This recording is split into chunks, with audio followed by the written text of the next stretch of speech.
So advanced beekeepers, when you get ready to go into the bottom deep like this, make sure your smoker is really doing well. So whatever it takes to, put some more smoker fuel in there, puff her up, because you're going to need smoke, because we're facing a lot of bees, and we want to work this colony slow motion and very gently, and we want to have a good inspection, see how things go. All right, here we go. We're going to separate the two deeps and take a look in the bottom. To do that, I'm going to start on the front side, right here. This is going to create a lot of chaos at the door, mainly because the bees are used to going into the front. They're sighting that entrance where the winter bee kind used to be, and when they can't see that, they get confused. I'll show you that in just a second. That's pretty heavy. Okay, so now we're down to the bottom deep, and as you can see, just like I told you, wow, that thing is full too. So we'd like to find the queen. I'm going to work a little bit faster here just to get the job done, because so many bees are wanting back in their natural habitat. Looking for the queen, looking for eggs. Let's see, nothing there. Aha, look at this, small hive beetle, friends. Here's our small hive beetles walking around. So this hive could really benefit from that beetle blaster that we brought out, right? We'll do that, but let's don't do it yet. Put up with beetles for a few more minutes here while we inspect. You can tell that I'm working faster, but I'm working smoothly and carefully, trying not to jar the hive, not to be too rambunctious with things. A lot of frames are glued together. I'm keeping in mind that I've got a lot of work to do to put this back together. So no matter what happens now, no matter what kind of situation I get into, I've got to put this hive back together, and that's going to take some time. So I've got to keep track of how long it's going to take me to get this hive back together. And what I mean by that is, I've got a lot of stuff scattered on the yard here. I've got bees disoriented because the opening appearance has changed. So I got a lot more things in the air. I'm staying calm. It's loud. A lot of bees are buzzing.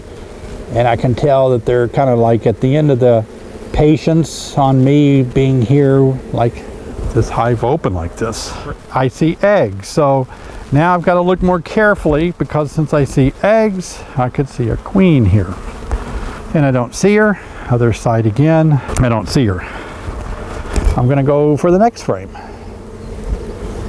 So what I'm looking for here is the presence of the queen, additional queen cells that I might see, that if the bees are wanting to swarm or something, I could see that. Okay, students, well, as you can see, this is the colony that we were working on, and everything was looking great.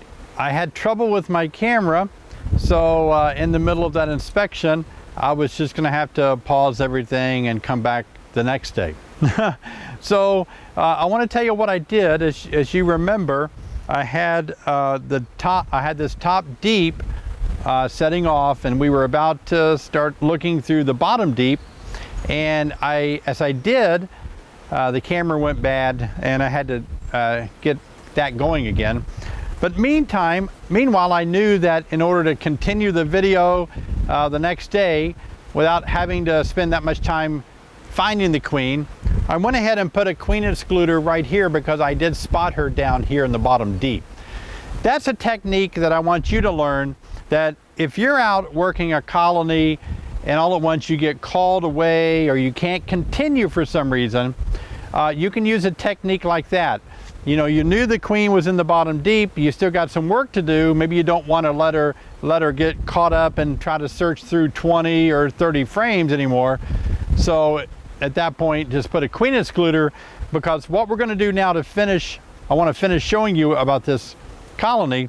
I'm simply going to take off these top two boxes and be right ready to go where I left off, without having to search all these frames again, wondering where the queen was. So let's get started.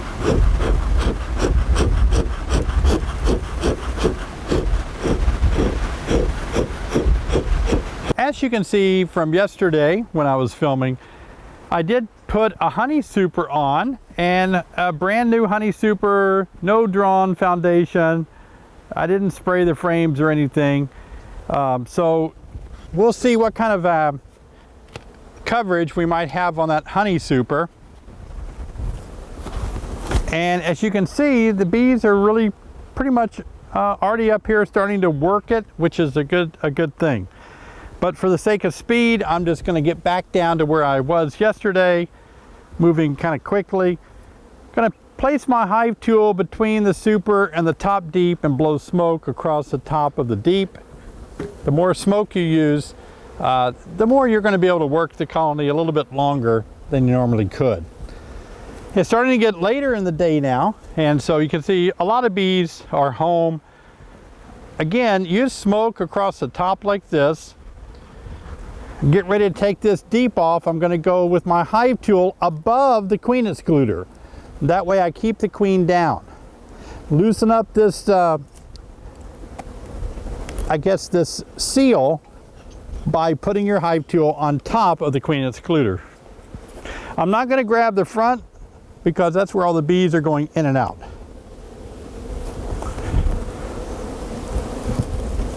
All right. Now we're below the second deep. We're right on top of where the queen is. Let me show you a few things here. I'm starting to notice something I want to show you.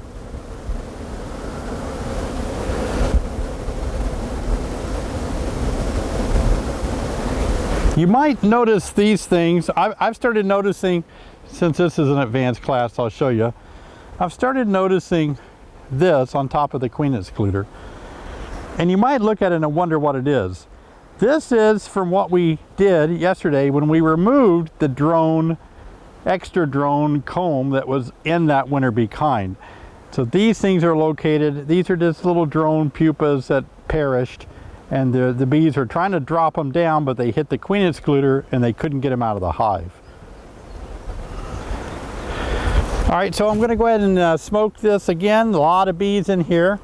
And this, again, this colony is trying to get used to being orientated to the bottom of the hive, which they're doing pretty good actually, but it's still new, so there's a lot of bees in the air, right? I'm going to set that aside. I probably won't use it again. All right, good time to smoke. It's a little windy, so bees are also struggling, but this is something that you just have to put up with as an advanced beekeeper. You got to work bees and advance all kind of adverse weather conditions. So it's kind of windy, but I'm going to keep going here. I'm just going to look real quickly, make sure I don't have the queen on this frame, and I don't see her, so I'm going to lean it up against this frame. I'm going to go across and keep looking. There's a unique smell coming from the hive of a real distinct smell of nectar, honey. I wouldn't say it's like goldenrod, but very strong like that, similar. All right, these are new foundation this year that the bees are drawing out. You want to be careful when you put your fingers right underneath this lip. You don't want to accidentally smash a bee. If you put pressure on her, she'll swing around and sting you. So clear off that bottom before you squeeze it. I want to show you a tip. Sometimes you can keep pulling these frames back against the wall, and that way you don't have to replace them. You just have to put one back in toward the middle, and that's only if you know where your queen is, so you don't accidentally kill her. All right, now when I'm looking here, a lot of bees on top right here, and that is calling for more smoke. And notice how I'm pumping the billows.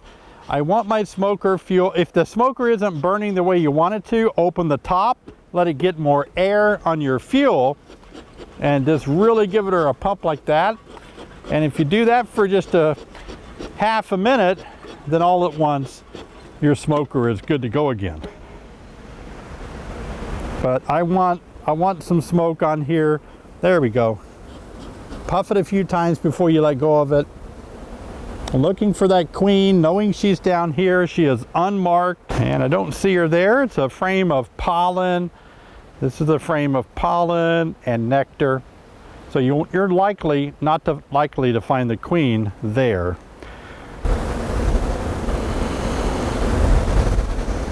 I'm using my J-hook hive tool in order to separate the frames that are very sticky today. It's a little warm, near 80 degrees. So the propolis is very sticky.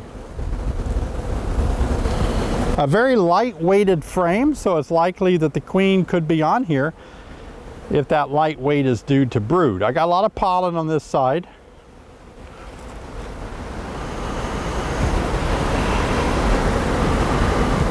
Now, the queen is right there,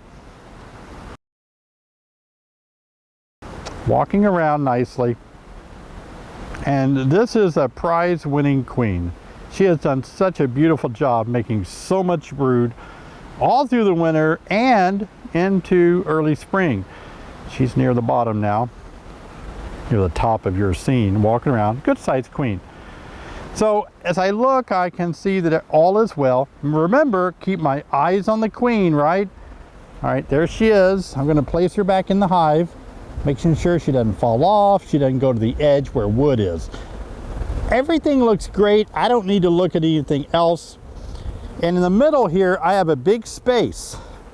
And the queen, I'm going to make sure that, I can't remember if she was on that side or this side, so I'm going to push this frame gently toward the next frame. Now I know the queen is not in danger when I slide this frame back in. It's a really thin frame. You can only do this if the comb isn't really extended far out. Okay, very good. Now, I'm not going to split this colony because there's no queen cells, and I think they're going to do a good job just drawing out honey for me this year. Take your hive tool, make everything tight again by pushing it from this edge, tightening up in the middle. Now we're going to put our second deep back on. Try to get it as close as you can. You can make minor adjustments if you need to. We're going to put our honey super back on. You can see this was put on yesterday, and you can see some bees are already starting to get on it, which is a good thing.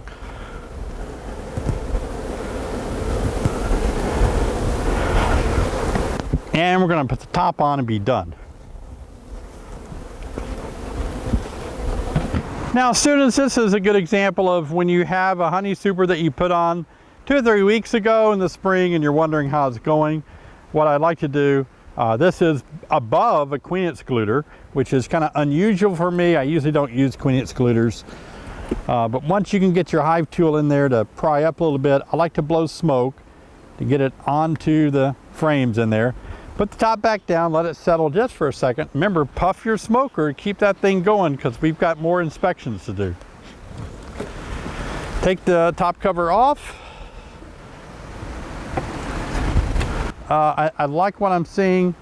Queen excluder's keeping the queen down so I can take up a frame out of the middle without injuring the queen. And let's just do that so we can get a view of how the colony is filling up this super and what other issues we might have. Okay, so everything is looking good. When she was up here, I had some brood, but it's about to emerge. And that's a good sign. If I saw any brood in here at all, I would say, uh-oh, the queen's up here. But that's not the case. That's just some brood from a while back that's emerging. Most of it's been already emerged out. Let's just take one more look just to make sure. Starting to put nectar in here. It's getting a little bit heavier. Starting to cap over some areas where the honey needs to go. So everything looks good. It's good that we have this going. One of the things I want to be careful about is small hive beetle. Let me show you how to install a small hive beetle trap. Okay, advanced students, it's not a bad idea to put a small hive beetle trap in, either as a means of just controlling beetles, or if you have a problem, it's good to deal with it. So we're going to just slip it in between 2 frames. And this looks like a good spot right here in the middle. However, I don't think the beetles are likely to have as much access on top as they would deeper down. So I'm going to go ahead and put it a little bit deeper down. Let me show you what I mean by that. I'm going to remove this top super and put the beetle blaster on top of that deep area. Again, go below, or I'm sorry, go above the queen excluder when you're trying to take off a super. Try to make the queen excluder stay down, and that way your queen is going to stay in the bottom deep. Don't let the queen excluder come with you. If it's possible, it's going to be sticky. It's likely to be stuck to the bottom of your super, but she could ride along with you if she's up there. So in this case, I'm just going to keep pushing it down like this. Okay, it's down. It's going to stay now. All right. So I know my queen is still below this queen excluder, and that's where I want to put this beetle trap, is underneath this queen excluder. I'm going to take it off now.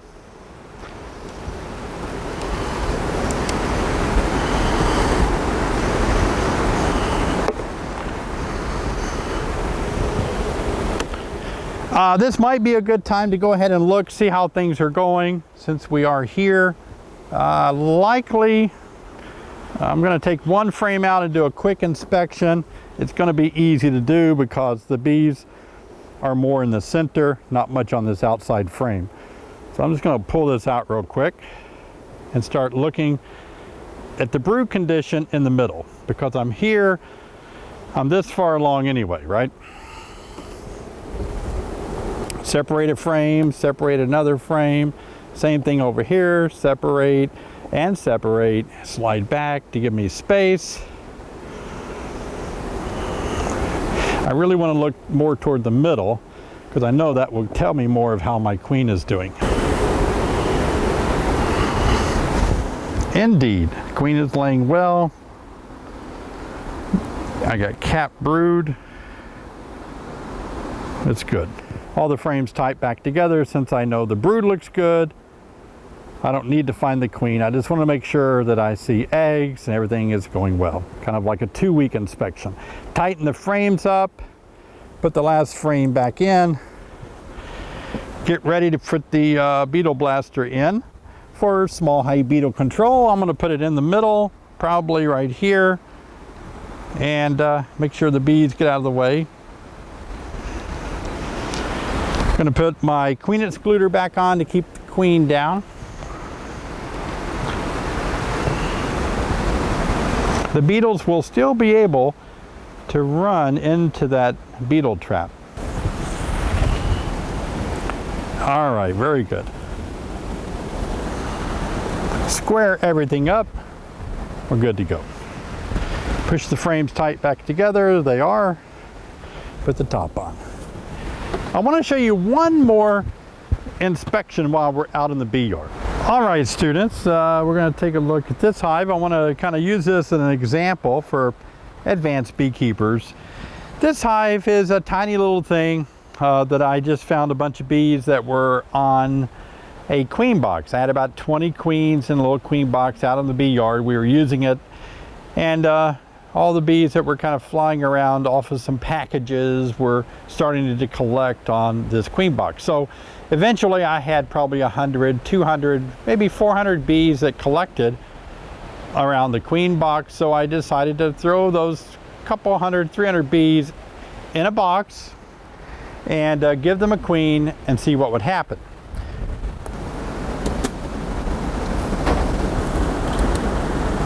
As you can see, I'm feeding them with a little top like this, the Burns Bees feeding system. Make sure there's no bees or the queen on the bottom. A couple of bees, not many. So it looks like to me they're only on one frame of this hive. And again, there was only a few hundred bees, and I gave them a queen. So this is something you would see occasionally when your colony begins to get very small and weak. In this case, it isn't getting small. It was small to begin with. But as you can see, it looks nice. There's some brood the queen's laying. They've got some pollen, a little bit of nectar punched around. They don't have a lot of foragers at all though. And so this hive really does need to be fed. Well, the question is, let's see if we can find the queen. The question is, what would you do with a hive like this? Well, obviously more than feeding, they need some more bees. So you would have to borrow some bees from another hive and see if you can bolster up numbers. So we're just looking to see if we see the queen here. And I don't see her on this frame. I see some pollen at the top. I like that. I see larva, but the larva is not being fed well. So this hive isn't going to do anything if we don't get some more bees in here. So in a case like this, a few things that you could do. You can combine this frame with another hive and sacrifice the queen, or take the queen and put her somewhere else. You could make this into a little 5-frame nook, give it another frame or 2 of bees if you want to keep it stronger. I'm looking for the queen again. It'd be nice to see her. I don't see her there. There she is, running around on this wall by herself, and the frame in the middle there, all by herself. Eating some food from other bees. So she's doing a nice job laying. She probably would like to be fed a little better herself. So what you can do now, if you want to, I'm going to make sure I watch her all the way down. Keep my eyes on her. Yep, she's good. So what we need to do here is give them about 3 or 4 more frames from a very strong colony. And the frame that I would select would be a frame of capped brood that doesn't require any feeding. And then as soon as they emerge, they're young enough to start helping this colony along. Okay, so advanced students, a little unusual to find the queen on a frame like this. It's a frame full of pollen and nectar, but there she is, towards the tip of my finger right here, walking around. I like this frame. I want to give it to that little colony because it has so many great resources, but I don't want to give them the queen, right? So the best thing to do is just pick her up like by her wings like this. Ooh, that's hard to do with the wind blowing. Okay, now I have the queen captured in my hand here. And I'm gonna put her further down into the bottom deep. I'm just gonna drop her down in here and let her get back down like that. Oh, there she went. Okay, good. Now I know this frame does not have a queen on it, so now it's time to put this frame next to the frame of bees. Now, will the bees fight? Absolutely not. Okay, now this frame looks good, as you can see here. The queen still being down below. I like the way I have good emerging brood about to emerge. So I'm gonna give that to this little colony.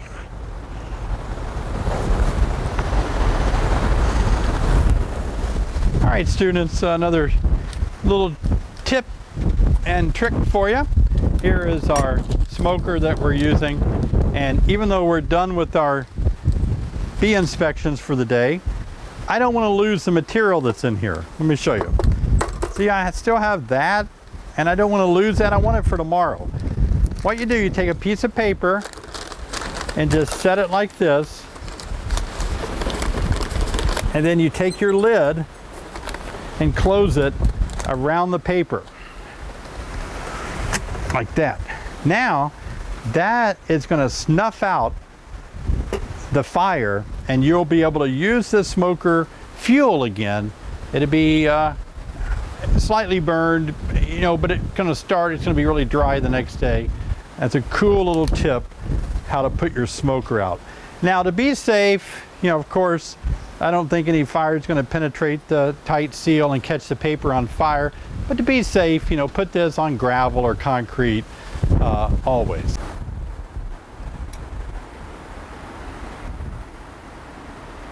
Most hive inspections are usually kept to a minimal, and the beginner beekeeper doesn't really know a lot about what they're looking at.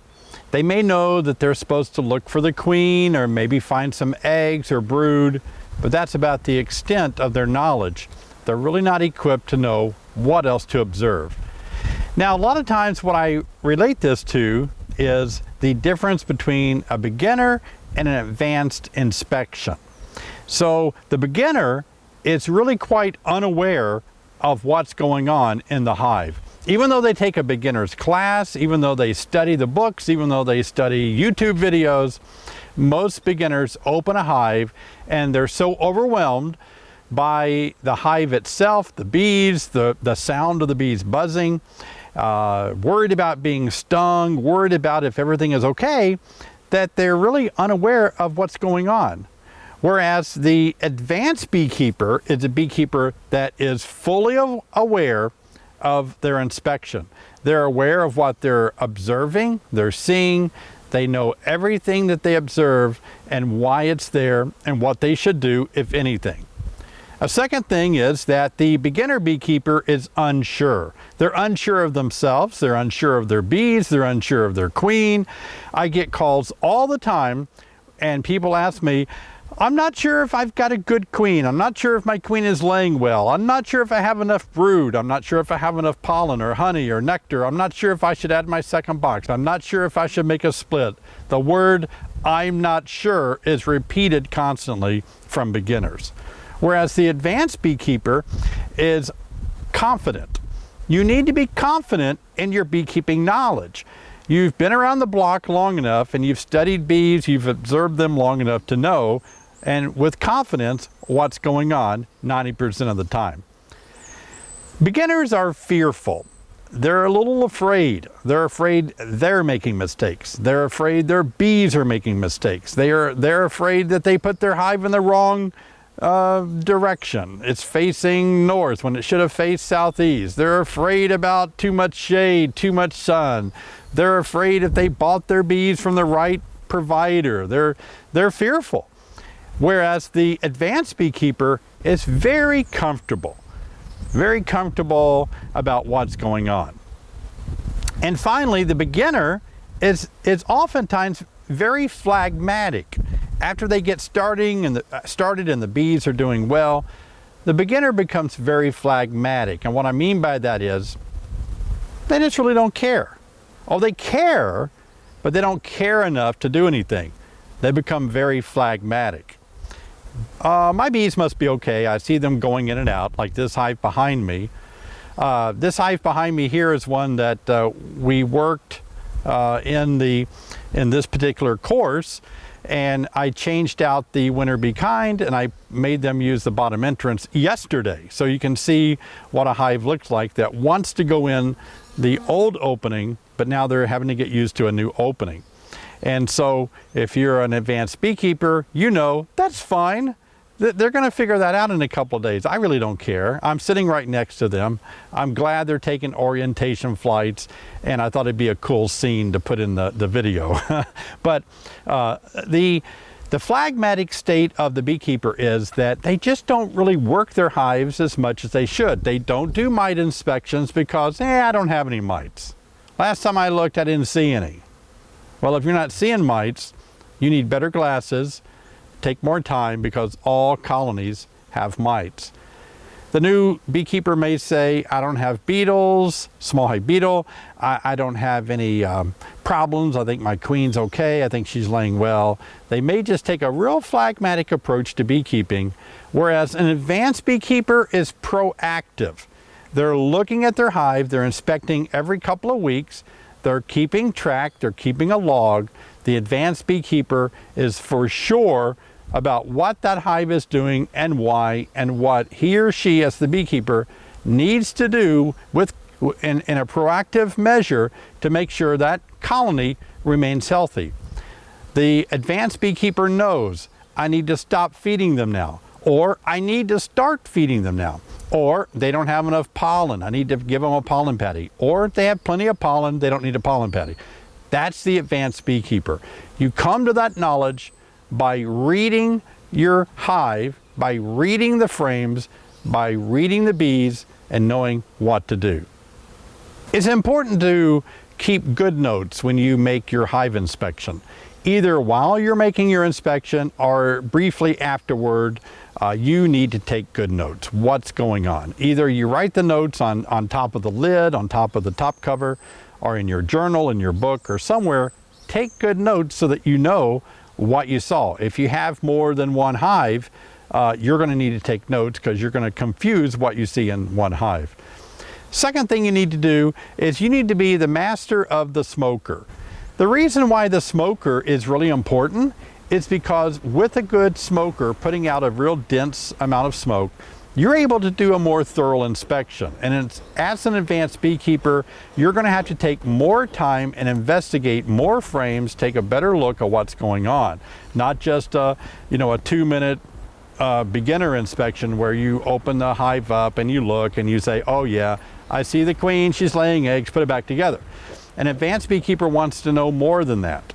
And that's what I'm showing you as you follow me into the hive and we do inspections. So that smoker is going to give you the ability to spend more time in the hive by continuing to smoke the bees when they start to get a little restless, maybe not stingy, but you can read that your bees need smoke. When you do your hive inspection, you need to do things like you need to observe anything unusual. You approach the hive and you look, you say, well, maybe I need to trim the grass around the opening here with my hedge trimmers. Maybe I need to paint the top box. I see a little bit too much gray wood showing, if you care about that kind of stuff. You kind of observe, is my top cover on firmly? Is my hive balanced well in the grass? Is my pallet or my hive stand starting to sink a little bit and get tilted? A tilted hive stand can make your frame start to tilt away from center, and that can cause some funky comb. So you want to keep the hive level as possible, and so observe as you approach the hive. Observe the bees. What are the bees doing? Are they flying, foraging? Should they be? This is the day when bees should be foraging. And so when I was setting up this scene, I took a look at my bees. I noticed a lot of them wanted to go in their old opening, but a lot of them have orientated down to the bottom opening in less than 24 hours. One just ran into my neck. So what I'm looking for when I'm looking at that bottom board is I'm trying to see, okay, are they carrying pollen in that bottom entrance? I'm waiting for that one to go away. So if they're carrying pollen in the bottom entrance, some of the bees have gotten quite used to it, and now they're enjoying using that lower entrance. So observe as you approach the hive. See if there's anything unusual when you're looking at your hive. A skunk, for example, will scratch the ground in front of the colony, and they will scratch the wood right by the opening. And that might tell you why your colony has become very defensive. A skunk is bothering them at night. A skunk is an insectivore, and that can be a problem in making your hive more defensive. So observe anything that seems to be unusual as you approach the hive. Now you're going to have to open the hive up and inspect the contents on each frame. Sometimes that's easy to do. You're just looking at a frame, plenty of nectar, plenty of pollen, plenty of brood, plenty of eggs, boom, you're done. Other times you're like, I don't see any pollen. Let me look at this frame. Still no pollen. Or I don't see any nectar. Or I don't see any brood. I see brood that's capped over, but I don't see any young eggs. That's the sort of thing that an advanced beekeeper has to be looking at, making notes of, and taking action if you don't see that. If you don't see any pollen, feed them pollen patty. If you don't see any nectar coming into the hive, then you're going to have to say, do I need to move it to a place that has more abundance of nectar sources, or do I need to feed them a little bit until something starts blooming? You need to inspect the contents of the bottom board, or what's below the bottom board. Oftentimes I can look underneath my bottom board and I see a debris of sometimes excess pollen. Sometimes you might even see a small hive beetle larva underneath the colony. Then you know you get a beetle problem. So looking beneath the colony, especially if you put something below it, if it's on a stand, this one's really too low to look below it, but if it's on one of my higher up stands, you can slide something under there and actually collect the garbage from the hive, and the garbage can tell you a lot about what's going on in the hive. Also, you need to take a look at some drone pupa. We actually saw that when we opened this up. The winter bee kind had the drawn comb of drone in it. I didn't take it off soon enough, left it on too far into the spring, so they filled up about a couple inches of drone brood, and we actually was able to look at a drone and see a mite on drone brood. So inspecting drone brood, drones tell you that the hive is well fed, A colony that's healthy and well fed will start raising drones, but also you can pull a pupa of a drone out of its cell and look for mites. That's another way you can check. Also, what I want you to do as an advanced beekeeper is I want you to have the knowledge to look for viruses or pests or diseases. Now, you're not going to be able to see viruses or diseases, but you can see signs and symptoms of viruses and diseases. Pest, you can see. Small hive beetle, we saw them in here. I'm going to have to take action and put some beetle blasters in there to try to start trapping beetles.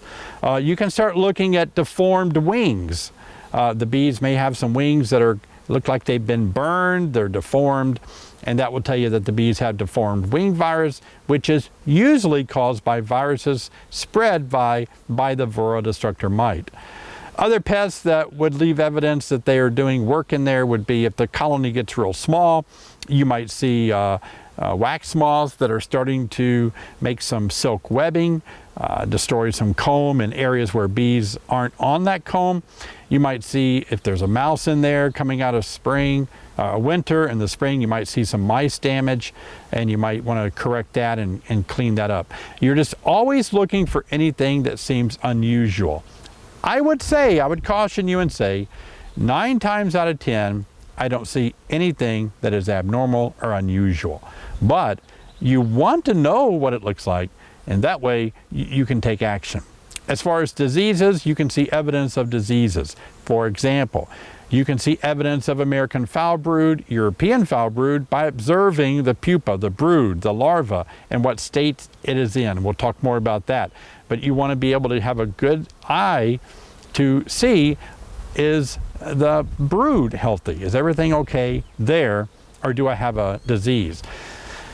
Sometimes with nosema, you can see dysentery, where bees have defecated on the hive itself, either on top of the hive or on the front of the hive. And dysentery doesn't always mean that there's nosema present, but oftentimes it does. So these types of diseases do have symptoms and show signs that you need to investigate further. Now, it might seem unusual for you that I'm teaching you how to light a smoker. Well, the reason I want to take a moment to spend time in an advanced class to show you this is because beginners sometimes never learn that art. And because their smoker isn't doing what it's supposed to, then their inspections aren't as thorough as they're supposed to be. So when choosing the smoker and lighting your smoker, I want you to make sure that you don't use something toxic. You've got to be careful of rope, you got to be careful of burlap bags or sacks. If they have any type of insecticide or insecticide on them, that's going to kill your bees. So make sure that the smoker fuel of your choice is very clean as possible and free of any insecticides or pesticides. You want a cool smoke. You don't want a hot smoke. Avoid wood pellets or chunks of wood that are going to just make heat. You want something that will smolter. You want to keep it burning at all times. And so what I like to do is simply start the fire in the bottom of the smoker with some type of paper. And I found the best paper is black and white newspaper. Use the newsprint, light your fire, get the fire going, puff your smoker, and start to see the flame in that smoker. And once you see that flame, add your smoker fuel very carefully, a little bit at a time, or you're going to cut off the airflow and smother the fire. I like to use cloth like blue jeans, 100% cotton, and I will tear off small sections and add them to the fire until they catch on fire, and I slowly keep adding more denim or cotton to the smoker until the fire is just really going well. Now for me, I've got to make sure the fire is really doing well before I close the lid. So I'm going to keep pumping the smoker more and more and more and more until the fire is really burning that first bit of smoker fuel that I added. And of course you can use other items, pine needles, you know, an array of things. Be careful about cardboard, again, anything that may have glue, some toxic chemicals once they start burning. Be careful about choosing the wrong smoker fuel. But you're wanting, your big thing is not only to light it, but light it and give it enough fuel so it keeps going for a while. However, it won't keep going unless you continue to pump the bellows. So when you get engrossed and enthralled about your inspection, you're going to have to say, hold on, I gotta puff my smoker to keep the fire going. Because if you forget about it, you lay it on the ground, you're managing your frames, you're looking at how cool it is to look at all these bees and everything. Your smoker goes out, all at once your bees kind of get restless, and then your smoker isn't there for you. So put something in your mind, some trigger. Maybe what you want to do is every 1 or 2 or 3 frames that you lift up, puff your smoker 3 times. That way your smoker can keep going without going out. You need to take a look at your smoker. They're pretty inexpensive. One of the cheapest things that you're going to buy, $20 or $30. So, you know, don't try to keep that one smoker going that was grandpa's from, you know, when he kept bees 100 years ago. Buy a new one for $30. If the bellows break or split, throw it away and buy a new one. You know, it's just simple to do it. I know we live in a throwaway society and you may not like that, but in this case, it's a tool that you need to use and it needs to be operable at all times. So it's important for you to repair if you want to, or replace the smoker or the bellows. But in any way, keep the smoker going so that every time you go out in the field, you can count on that smoker working correctly. And finally, I want you to keep your smoker fuel near you at all times. Most bee suits are equipped with pockets. So I want you to take your extra cloth or your smoker fuel, maybe it's pine needles, whatever you're going to use, some burlap. I want you to keep this fuel stuffed in your pockets so that you can quickly open it up, put more in when you start to run out.